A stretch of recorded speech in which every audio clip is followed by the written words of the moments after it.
И ќе видиме што ќе испадне. Мислам, ќе виде невиден хаос кој како ќе се позиционира у тоа. Секој има еден период онака на дисеминација на таа интелигенција. Затоа што ние често пати во развојот сме имале одредени достигнувања, ама не наеднаш одма го имаат бенефит од цела планета. Нека не мислиш дека тоа човечката рака е незаменлива или можеби последното нешто што ќе остане онака е некоја таква емпатија, грижа, старечки домови, каде што луѓе ќе имаат таква некоја стварно додадена вредност, уште нашиот психа и дух ќе преферираат таков вид на комуникација. Ама дека нешто човечки мозок ќе седне, ќе размислува и ќе најде подобро решение од некој дата центар од Сан Франциско, но.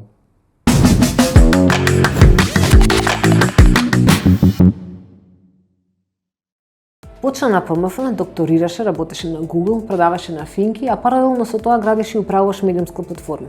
Во кој момент свати дека TimeMaker не е само страничен проект, туку нешто кој ќе ти биде главна преокупација? Започна во јули месец 2008. На почетокот имаше неколку корисници, претежно беа новинари, првите. Имав некои контакти новинарски, па види ова. Тајм го направив од куриозитет, дали уопште ќе работи принципот за кластерирање на вести при сметка на битност за македонски јазик. Затоа што во тоа време имаше Google News, ама Македонија не ја покриваше, и денеска уште не ја покрива. И дека живеев надвор, сакав да бидам информиран за дома што се случува. И го направив така, тотално не беше тоа со цел да стане бизнис. Дури немав ни домеин на почетокот. И пратив на неколку луѓе, беа запрепастени, демек ја цел ден го правам ова рачно, одам од сајт до сајт да гледам. И почна самите новинари да пишуваат текстови за Time. Некој човек дошол од Google, направил тука нешто. И кога бројот на корисници почна експоненцијално да се зголемува. Ние немавме дадено 1 денар за реклама. До ден денеска. Цело одрасте органски од човек на човек. И што самите луѓе збореа на Facebook, на Twitter. И од кога имаше више голем број на корисници, 10,000, па 100,000, више во 2016, кога дадов отказ на Финки, тогаш сватив онака дека е више тоа платформа, дека не е само проект некој страничен.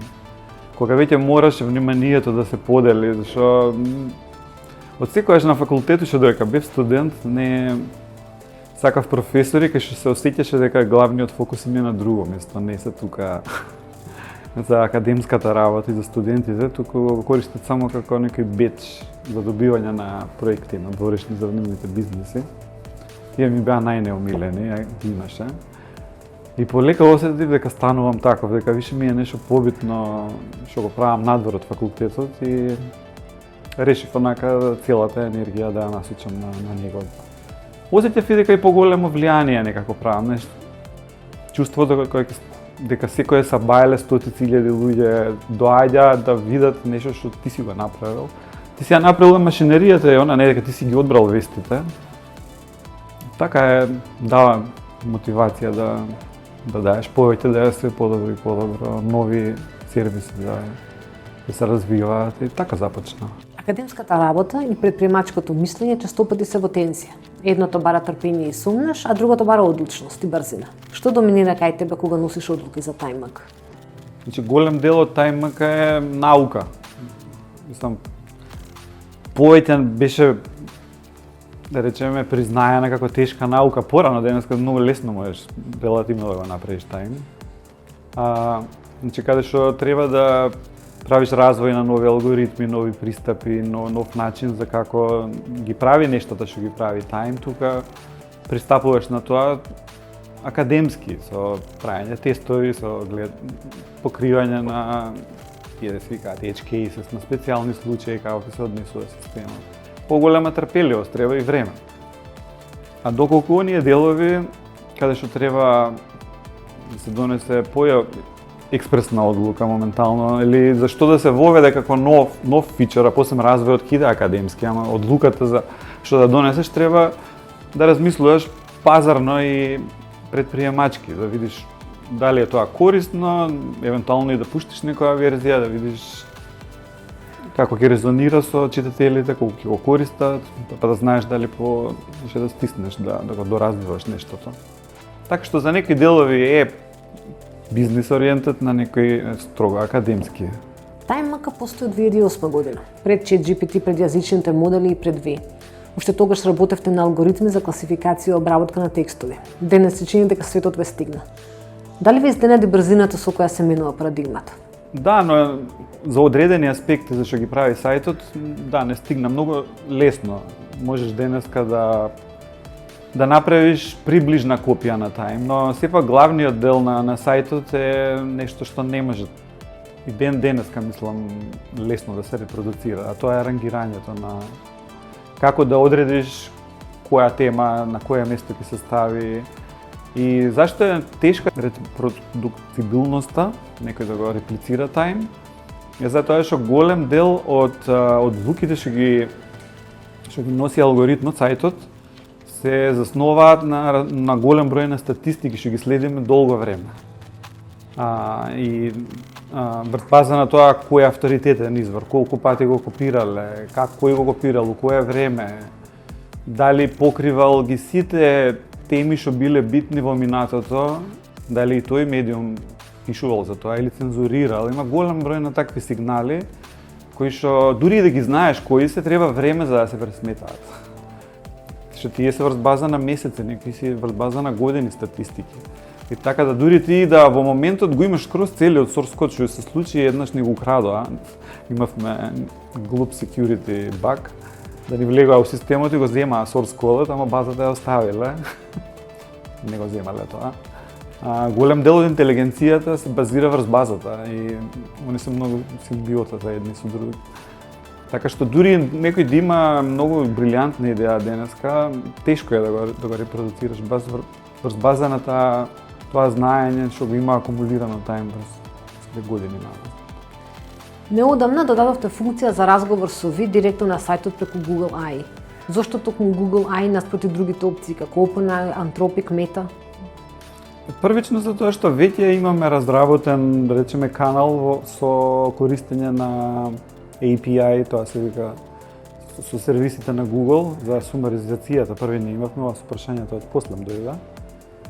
И втора работа е што некако бар во моментот кога го воведовме, Google, да речеме, имам подобра, бар да речеме граматички ги оформува текстовите. За јазици што имаат мал ресурс на текстови на интернет, Google подобро ги генерира текстовите. Друго е во однос на тоа дека Google некад ќе биде down или нешто, е многу помала веројатност на одошто другите сервиси. Може би има и некоја си таква скриена лојалност према Google, зашто сум бил дел од Google некое време. Да, дури имам и акции во Google, така да сакам да обстои таа приказна.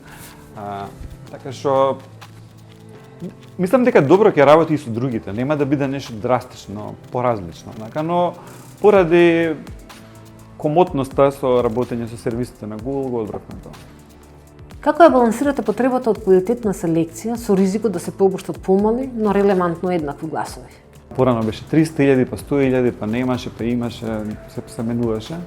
Повеќе, да речеме, како еден вид на филтер за сајтови, медиуми, како да ги кажеме, кои што се ствараат од преку ден.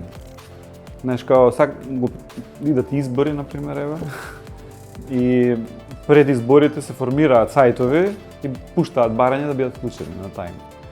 И најчесто тие се со одредена намера направени, не е баш за онака објективно информирање на граѓаните. И за тоа го имаме тој услов стајано да минимум 6 месеци да постои, за да не се ствара така ад хок. И да има некоја релевантност. Ние сепак првично оставаме да генерално публиката да одреди јавноста пред да го ставиме сајтот на Time, да има бар некакво признание дека е нешто. Да, сега постои тука опасност да некои многу квалитетни нови медиуми што се мали да не може да влезат, но не можеш идеално да одлучиш. Особено се насочени кон одредена област, да. Имаат мала читателска. Не, тука имаме толеранција. Ако видиме, сајтот дека е, например, строго за театар само. Има стварно добар дизајн, респонзивен, сајтот брз, има добри текстови, фотографии, има импресиум, луѓе работат. Тие ги ставаме таквите, но наједнаш да се појави некој сајт кој што прави генерално преработка и селекција на мија и соопштенија партиски што ги парафразираат и само ставаат, што се онака многу широки, нема никаква специфичност, за тие имаме построгите критериуми за влезат. Time МК не е само агрегатор, туку и арбитар на медиумскиот квалитет. Каде е границата на таа одговорност и дали некогаш ви изгледа дека е преголема? Не ми се едно и коментарите што ги добиваме за нашата работа дали на Твитер, дали на улица, дали од каде некаде добиваме коментари. И сега не знам дали е арбитрар, можеби е престрог спорно така. Јас некако Time го гледам како некој вид на огледало на што има. Ние не се занимаваме со нештото дали е точно, дали е грешно, дали е пропаганда, дали е вистина, дали е про-ЕУ, дали е про-Раша, дали е вакво, воопшто не гледам. Ние сакаме да даеме огледало на тоа што е веќе присутно на пазарот и да му го представиме на читателот, можности да ги види сите страни. И нашата, да речеме, некако одговорност, гледаме да тоа огледало да биде рамно. Некако да не е искривено, да става фокус на одредени нешта, него што е распространето по медиумите, да го представиме на некој... Затоа што некако реалноста, генерално, на филозофски гледано, реалноста е неутрална. Значи, нешто се случува у светот, што тече. И сега имаме разноразни филтри околу реалноста што даваат разни интерпретации на таа реалност. Некои влечат на лево, десно, нагоре, навамо, волк, провок, конзервативност, секакви има. И Time, да речеме, е некаков вид на интерпретација на реалност. Значи, не можеш да направиш агрегатор кој што е објективен. Што значи тоа да е објективен? Секаде каде што има некој вид на селекција, ти правиш некаков вид на убиство на другите опции. И не може да се сите хепи. Затоа што просторот на сајтот е конечен, на одредени места треба да ставиш одредени вести и можеш да ставиш во даден момент една. Тука 3 топ вести со други connected. Пробуваме ние, леве тие што малце повнимателно го следат сајтот, можеби како работи, да направиме некоја демократичност, да е подистрибуирано тоа, да не е... Дури некаде кога самите алгоритми нас ни даваат дека треба да ставиме А, Б, С, ние намерно ставаме место С, Д, затоа што С многу често е С на тоа место или... Знаеш, никогаш не се случува да имаме 3 водечки вести од ист медиум, гледаме тоа да го дистрибуираме. Некако да направиме за тоа што сите допринесуваат, зашто ние не можеме без изворите да работиме. Не можеме ние да измислиме вести и да ги напишеме. Тие се тековните, ние само ги сортираме и сакаме да се сите задоволни, сите да добијат што поголем дел од колачот. Од сите, под колач мислам, од посетите што доаѓаат на сајтот, ние ги редистрибуираме на медиумите што се внатре. И сакаме да е што е поголем број на сајтови да се задоволни, да останат на платформата, зашто и ние зависиме од нив. Да, веројатно читателите да добијат што може повеќе информации од различните. Колку е технолошкото поместување на медиумскиот пазар и дали сметаш дека почнува некој вид на канибализам во ви просторот кој почнува да ги уништува останатите сегменти? Поместувањето го огромно е, мислам, сите знаеме, сме свесни дека некако одамна знаевме дека ќе отиде во оваа насока. Насоката е таа, не е утната, не сме утнале у предвидувањата порано, но брзината е, да речеме, не ја утнавме. Не очекувавме дека волку брзо ќе отидат работите да се толку моќни во толку многу различни сфери. Во однос на ова е точно тоа, но мислам дека тоа е технолошка еволуција. Со многу работи било така да... Мислам дека медиумите некако не се навикнати да не се на top of the chain food. Некако они се, знаеш, како, нели, седма власт, или како се вика, седма сила, како да се на врвот, они го ставаат последниот коментар и печат на што се случило у реалноста. И сега мислам дека им е као не згодно, онака кога има уште еден систем изнад нив, кога се агрегатори, search engine, LLM-ови, ChatGPT, све тоа од озгора, што од нив црпи и они продуцираат нова некоја форма, кондензирана, сумирана, со перспективи, со вака, со така. И сега юзерите идат тоа да го читаат. И овие више сега се food, не се предатор. Тој главниот што дава оценки. Сега некој ги анализира нивните работи и прави мета-анализа на нивните анализи и юзериве ги читаат тие анализи. И од тука постои, мислам, голема некоја нелагодност на уредниците на медиумите. Као да некој нешто ги краде, нешто да... Но мислам дека повеќе е тој психолошки момент, дека не се... Као главните што го даваат зборот. Зашто ако има некој AI од озгора и направи анализа и некако го смени тонот на приказната, што они немале таква интенција, они си имале свој печат онака како да го кажат нештото, може би смета. Но сепак треба нешто да се направи во врска со одржливоста на медиумите, затоа што сите овие системи, агрегатори, ChatGPT, такви системи од тој тип живеат врз база на информации од оздола што идат од медиумите. И мора да се обмисли начин тоа како да...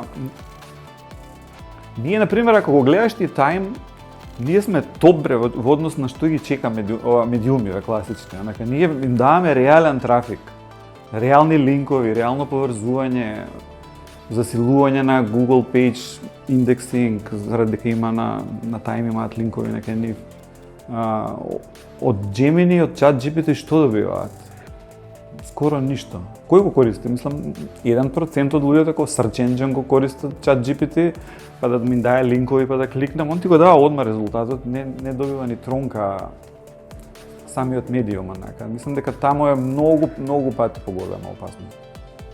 Ете тоа не, например, со сумирањето што го воведовме, тоа го воведовме за да речеме тоа, можеби дојдовме доста коментари од медиумите дека, знаеш, краде од нивната посетеност, знаеш, некои луѓе идат сега директно на самари, зашто им изгледа поконзистентен, покомпактен текстот и некојаш и пограматички и помакедонски напишан од самите извори, кој баш ти ги поправи, ти ги среди и граматички грешки и све. Но тоа не го форсираме ние скоро сега да станаме ги лидерите на кластерите да видат тие сумаризации. И ги ставаме доле десно некој ќош, да тој што е птен сака така да го чита, да има можност да го прочита. Но сепак им даваме на медиумите први да добијат посетеност, видливост, со тоа и ревенју и импакт што го планирале за својата работа што ја прават. Вештачката интелигенција носи одлуки кои досега ги носеше човек. Кој текст е релевантен, кој извор е доверлив, кои информации ќе стигна до читателот. Каде според тебе е линијата која вештачката интелигенција не смее да ја помине кога станува збор за одлуки кои се од јавен интерес? Па тука прашањето, знаеш, мислам дека сугерира дека постои линија. Може не постои. Или толку динамичко се менува таа да не можеш ни да дефинираш каде е. И тоа, например, таа одлука не е специфична нешто за медиумиве и за новинарството или за уредништво. Тоа е за било каков тип на одлука што носи машина, а има импакт врз луѓе. На ист начин, не знам, суди донесуваат одлуки врз база на машински модели за колкава да е казната. Лекари носат одлуки за диагноза врз база на машински одлуки што им каже система, радиолози или... Но сепак мислам дека ако више морам да одговорам и да кажам за линија е да не треба да им се дозволи на машините да носат одлуки кои што не можат да се проверат од луѓе. А има такви кои што можеш ти да му даеш насока, одредена цел да постигнеш, машината да направи низа од акции за да стигне до таа цел. а ти да не можеш да верифицираш што направила точно. Затоа што самата акција и самото носење на таа одлука е толку направено од микроакции на дистрибуирано на голем број на луѓе со суптилни пореки, со подбутнувања, да немаш ти баш чист наратив што направи машинава. Така што, за да го задржиме суверенитетот на decision makingот, окей да се користат машини, но те треба многу повеќе да бараме отчетност за тие одлуки и одговорност. Некако, ако тоа го изгубиме, више ќе бидеме само као така папец кој што се удираат од сите страни и затоа што мислам дека луѓето не можат ни да сватат дека многу изгледа тоа многу е точно, дека машините можат да не разберат подобро од ние што се разбираме себе си. Преку сите тие одлуки што ги носиме секојдневно, што кликаме, што читаме, што сме отвориле, каде на скрол сме подзастанале, тоа се све еден куп на сигнали што ги оставаме, дури несвесно ние ги правиме тие. Значи, нашето несвесно влијае на нашите акции и оставаме ние таков дигитален трак. И после имаш од другата страна, па уште еден несвесен процес, некој алгоритам со машин learning, што ги собира тие сигнали и пробува да го реконструира нашето несвесно. Као, каков човек овој, како одлучува и што прави врз база на овие траги што ги оставил на разни места на интернет. И он сега врз база на тоа осознавање на таа машина, на нашето несвесно, пушта одредени реклами, текстови, рекомендейшни на YouTube, вакви видеа, вакви, може би со цел за да го подбутне тоа несвесно, да има одреден став што на некого му одговара. Да размислува така. На конзервативци да ги направи по-демократи, овие демократи по-конзервативци, неутрални да ги подбутне повише увок, како и да е. И они имаат огромна моќ да го прават тоа. Мислам, тие системи, затоа што може со такво тоа се вика АБ тестинг, да му пушташ на одреден човек дадена содржина, да му ги следиш после тие дигитални футпринтс што ги остава и да видиш дали нештото работи или не, дали овој станува по-конзервативец или не, или дали станува по-демократ или не. И врз база на тоа да погодиш правата работа за овој човек што најмногу ќе го бутка у таа насока. Има огромна контрола може да се постигне врз населението, луѓето и мозоците на сите овие милиарди луѓе за да ги однесеме во одредена насока. И тоа никој не го прави експлицитно, не е тоа наменето за еден човек, не е со конкретна намена, тоа е све автоматизирано. Ти ја даваш само формата како тоа да изгледа и целта што ти е главна, и тоа го следиш, го мониторираш дали си поблиску до целта или не, и паралелно со тоа ги менуваш сите тие параметарчиња мали на сите платформи на кои што е изложен човекот. Сега кога зборуваш за тоа, дали се гледа, дали почна да се гледа? Тоа Кембридж Аналитика први го направија и дури го објаснија како го прават. А сега кузне на кое ниво, тоа е 2016 пише, онака. А тек сега знаеш што се случува. Во која насока сметаш дека ќе се развива вештачката интелигенција и како таа ќе се употребува и ќе влијае врз човештвото? Дали е поверојатно создавање на една утопија од типот на Star Trek или создавање на Skynet кој целосно ќе го покри човештвото? Тие се филмски верзии, идеални. Мислам, не сме се уште тамо за на јасен начин да, кај што знаеме што збориме, да кажеме дека машиниве се свесни и имаат своји цели. Затоа што тоа ние за самите луѓе не знаеме да го издефинираме што е точно свесност. Онака па камо ли да кажеме за дигитални системи дали имаат свесност или не. Јас што го гледам проблемот, многу од другарите мислат дека сум овершутинг, дека правам оптимиста или не знам како, дека за брзо време, за помалку од декада, може до 2030, дека нема да постои голема додадена вредност на човековиот труд. дека потполно све ќе се автоматизира што може да се автоматизира. Моментално сега тоа се прави врз оние активности на човекот се викаат verifiable activities, односно каде што кога има задача човекот да ја направи, ако човекот ја заврши задачата и можеш да верифицираш дали ја завршил. Затоа програмерите први падна. Затоа што ти кога ќе му дадеш задача на програмерот да направи програм, он ќе го направи програмот и јас можам со друг програм да проверам дали работи програмот според спецификациите што сум му ги дал. И за тие математика исто. Моментално машиниве решаваат задачи што се не само од факултет, туку research based математичари, on the frontier of mathematics што се занимаваат, ги решаваат машини. И све тоа заради тоа што тоа се типови на задачи на кои што одговорот можеш да го верифицираш, да. И затоа се многу добри машините да го одгатнат тоа. Зашто они со trial and error пробуваат. Ти ако му даеш база на прашања одговори, и он ќе се тренира врз тоа како да размислува и како да ги погаѓа одговорите. И затоа тие активности први паднаа, каде што е verifiable одговорот. Сега следен wave ќе бидат ствари каде што односно активности каде што не е верифицирабилен одговор. Например, да го замениме министерот за финансии со чатбот.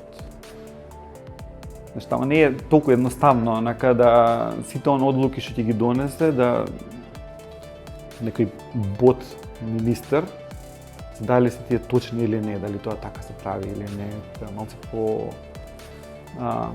И сега што ќе правиме ако го антиципираме тој момент, онака, како ќе живееме во такво општество каде што луѓето не може да ништо да допринесат.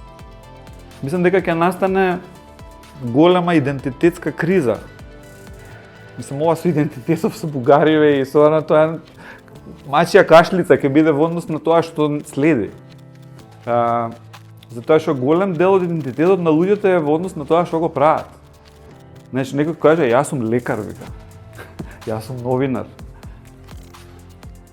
А кога ќе дојдеме во она која никој више ништо не може да додаде и да се идентификира, да додаде вредност, нема што да додадеш веќе. Мислам, изгледа есев, ама не е толку есев. Значи, ние за ова денеска што се случува во моментов, сметавме дека ќе биде за 20-30 години од сега. Така што, како ќе се разреши тоа? Што ќе правиме ние како луѓе во такво, скоро да го речам, постапокалиптично општество, каде што нема додадена вредност на луѓето? Како ќе се организира општеството? Што ќе прават луѓето? Како ќе опстојува? Дали капитализмот ќе го преживее тоа? Дали ќе има револуција онака? Дали ќе посегнеме од оние класични религиски ветувања што го прават као буддистите што викаат ништо не постои. Дали тоа ќе не биде да се е минливо. Воопшто како се живее без идентитет, зашто тоа ќе ти го земе идентитетот, ти ќе треба да бараш и да си го поставаш прашањето што е идентитет, дали ми треба дали ќе измислиме некој universal basic income како решение да све тоа нешто што го продуцираат машините ќе мора по закон и устав да се дистрибуира на сите луѓе, дека сите сме допринеле за тоа. Многу ќе има прашања во тој свет која ќе дојде, која све ќе се автоматизира, а неминовно ќе дојде. Капацитетот на луѓето е ограничен и мал. Овие системи на хартија, бар теоретски, немаат ограничување. И тоа дури математички се покажува, како што ги зголемуваат системите и ги тренираат. Математички можеме да предвидиме кога ќе стигне дури тоа. Не е онака само као верба, некоја бледа, онака, него се покажува дека со поише GPU картички, со поише податоци, со поише време за тренирање добиваме толку и толку поише интелигенција таму со индекси што го мерат. И тоа скалирање нема крај сега, не?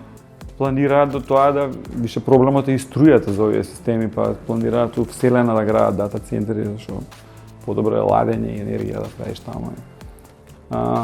Свесно одиме у таа насока, а не знаеме кој е решението. Нема никој решение. Како ќе се договориме, што ќе се прави? Мене искрено ми е многу интересно све ова. Мислам дека го живеам, ама на цел живот што сум го чекал. И ќе видиме што ќе испадне. Мислам, ќе виде невиден хаос кој како ќе се позиционира у тоа. Секи има еден период онака на дисеминација на таа интелигенција. Затоа што ние често пати во развојот сме имале одредени достигнувања, ама не наеднаш одма го имаат бенефит од цела планета. За еден куп имаме вакцини и лекови за све и свашта, но нема аксес на цела планета, затоа имаш во Африка уште делови не користат вакцини. Треба организација тоа да стигне до таму, Така и тоа од Силикон Валеј, од тие дата центри, таа интелигенција да дојде у секоја ќоша од Индија, од Русија, од Кина, да пополне и тамо некоја камера, некоја сијалица да се однесува интелигентно. Ке треба време. Но нема да се чека како претходните пати, како телевизија, колку време и треба за дистрибуција, колку за радио, за iPhone, тоа све иде помало. Со ChatGPT колку беше? 2 месеца за 100 милиона. Мислам, дистрибуцијата ќе биде уште побрза од што било.